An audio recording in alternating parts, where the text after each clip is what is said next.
I didn't fall in love with her because she was beautiful. I fell in love with her because she made me feel seen, or at least, that's what I thought. But sometimes people don't love you, they love what you can give them, and I learned that lesson the hardest way possible. Welcome to New Drama Stories. If you enjoy deep emotional stories, real-life style drama, and powerful endings, make sure to like, subscribe, and turn on notifications. Now let me tell you how I fell for a woman who loved my lifestyle more than my heart. I met Vanessa at a charity event. She wasn't loud, she wasn't flashy. She stood quietly near the window holding a glass of water, watching everyone else. I liked that. When I introduced myself, she smiled softly, not fake, not forced, soft. "I don't usually belong in places like this," she said. I laughed, "Neither do I." That was a lie, I belonged there, but I didn't want her to know that yet. We talked for hours. She asked about my childhood, my goals, my fears, not my money, not my job, not my status, or so I thought. She told me she grew up struggling, that she hated materialism, that she wanted something real. I believed her. I always believe people who say they want something real. Our first date was simple. A small cafe, no fancy food, no luxury. She said she preferred it that way. She said expensive places made her uncomfortable. That should have been my second warning. For the first few months, everything felt perfect. She laughed at my jokes, texted me good morning, held my hand like she was afraid to let go. She made me feel important, not rich, important, and that mattered to me.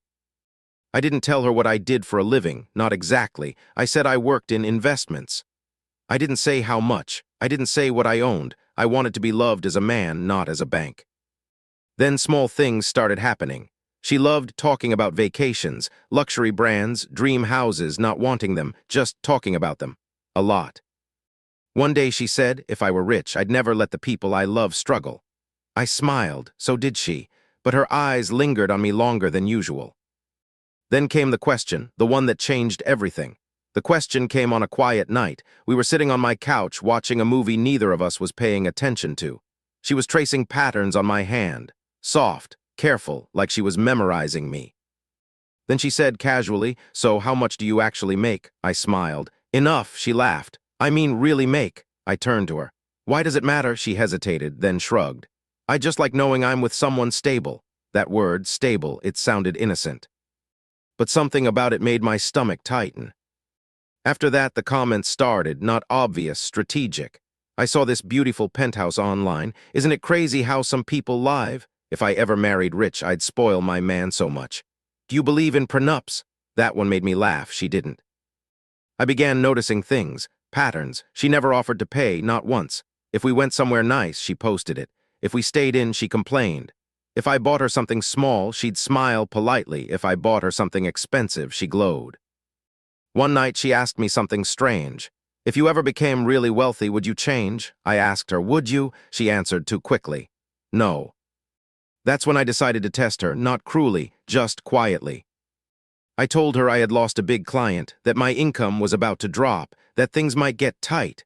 Not broke, just not luxurious. She didn't hug me, didn't reassure me, didn't say we'd be okay. She said, "Oh, just oh." After that, she became distant. Less affectionate, more distracted, more irritated. Suddenly, I wasn't as interesting. Then came the first red flag I couldn't ignore. She asked, "Do you own your place or is it rented?" I told her I was renting. She frowned, not disappointed, concerned, like she was doing math. A week later, she introduced me to her friend. The friend didn't ask my name. She asked what I drove. That night, Vanessa said, "My friend thinks you're comfortable." I asked, "Is that bad?" She said, "Depends." That's when I knew. She wasn't building a future. She was evaluating an investment. So I decided to give her what she wanted, a version of me she could exploit. I didn't confront her. I adjusted. If she was evaluating me like an investment, then I decided to become a riskier one. I casually mentioned a promotion, nothing dramatic, just something small. "I might be moving into a higher bracket soon," I said. Her eyes lit up, not with pride, with interest. I told her I was thinking of buying a car, not a fancy one, just something nicer. Suddenly, she had opinions about brands, about colors, about image. She started talking about our future more, not us, our future, where we'd live, what kind of house we'd have, what kind of life we'd show people. Show, that word mattered. I pretended to be hesitant, to doubt myself, to worry, and she encouraged me, not emotionally, financially. You should invest more aggressively. You deserve better. You're playing too small. Then came the comment that sealed it. One night, she said, I don't want a normal life. I asked, what's wrong with normal? She looked at me and said, I didn't grow up dreaming of normal. So I gave her a fantasy. I started taking her to nicer places, not absurd, just aspirational. She dressed differently, posted more, smiled more. Suddenly, she was affectionate again.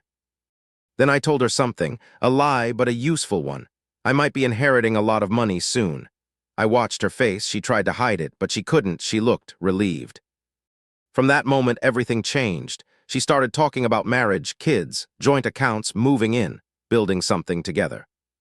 One night, she said, I don't want to work forever. I asked, what would you do? She smiled, support my husband. That's when I knew she didn't want love, she wanted a sponsor. So I made my move. I told her I wanted to propose. Not for real, for the test. When I told her I wanted to propose, she didn't cry. She didn't look emotional. She didn't even ask why. She asked when. Are you serious? She said. I nodded. She smiled so hard it almost looked painful. Then she said something strange. Do you already have a ring in mind? Not if which one. From that day on, she became perfect. Suddenly, she cooked, cleaned, checked in on me, listened carefully, touched me more. It felt rehearsed. She started talking about our money, our lifestyle, our future house, before we were even engaged. One night, I told her I was meeting a financial advisor. She asked if she could come. I said yes. She dressed like it was a job interview. On the way there, she said, I don't want to sign anything that puts me at a disadvantage. I asked, like what? She smiled. You know, prenups. There it was. So I gave her another lie. I'd never make you sign one. She looked relieved, too relieved. Then she said, I wouldn't marry someone who didn't trust me. I said, I trust you. She hugged me tightly like she'd won. That night I made my decision. I wasn't just going to leave her. I was going to expose her, not publicly, not cruelly, but completely. So I created a fake version of myself. A rich version with fake meetings, fake investors, fake property discussions, and she loved him. She told her friends. She posted cryptic captions. She started calling me husband already. She even asked if she could stop working soon. Then she said something I will never forget. She laughed and said, I'm so glad I found you before someone else did. I asked, why? She said, because I deserve a life like this. Not we, she. That's when I set the final trap. I told her I was selling my company for a huge amount and that everything would be public, legal, traceable. She suggested we get married fast. I chose the moment carefully, not when she was angry, not when she was stressed, not when she was distracted. I chose a day she felt powerful, a day she felt like she had already won. We were having dinner at an expensive restaurant, one of her favorites. She was glowing, talking about honeymoon destinations, talking about furniture, talking about how she wanted to quit her job soon. She said, you know, once we're married, everything will finally be secure. I asked, what does secure mean to you? She didn't hesitate. Comfort, freedom, not worrying about money. Not love, not partnership, not trust, money. I leaned back in my chair and said, there's something I need to tell you. She smiled. I love surprises. I told her the truth, not all of it, just enough. I said, I'm not selling my company. Her smile faltered. I never inherited anything. She blinked. I never got promoted. She stared. I'm not rich. Silence. Then I added, but I am financially stable. She waited for more. I didn't give it. She laughed nervously. This is a joke, right? I shook my head. She stared at me like I had just changed into someone else. Then she said, so what are you like, normal? I nodded. Her entire body language shifted. She leaned back, crossed her arms, her voice changed. Why would you lie about that? I said. Why would you love someone for money? She didn't answer. She stood up, said she needed air. That night, she didn't come home. The next morning, I checked my phone. No good morning text, no affection, no heart emojis, just one message. I need to rethink things. That was all I needed. So I sent her one final message, the one that ended everything. I was testing you when I sent that message. I was testing you. I didn't expect a reply. I didn't need one because the truth has a way of spreading on its own. 2 days later, I got a call from one of her friends, not to check on me, to accuse me. You really messed her up, she said. She says you humiliated her. I asked calmly. Did she tell you why? Silence. So I told her everything. The comments, the questions, the pressure, the obsession with lifestyle, the way she treated love like a transaction. Her friend didn't speak for a long time. Then she said, she's been doing this for years. That sentence hit harder than any insult. Apparently, I wasn't the first, just the first one who didn't break quietly. She dated men based on potential, not personality. Potential, who might become rich, who might get promoted, who might level up. She left when they didn't. And suddenly, her world started cracking.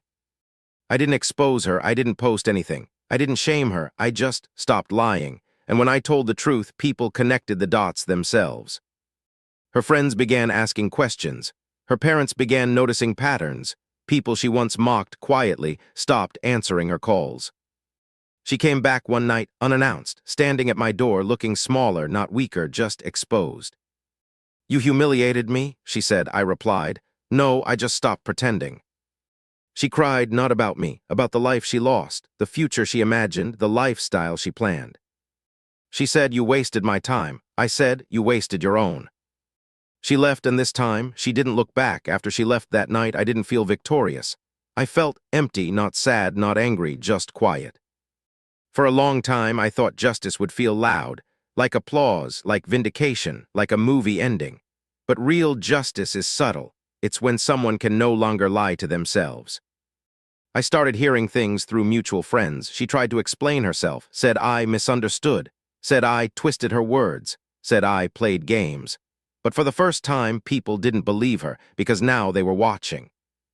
She dated again, but this time men asked questions, real ones. What do you do? What do you want? What do you bring to a relationship? And she didn't like that.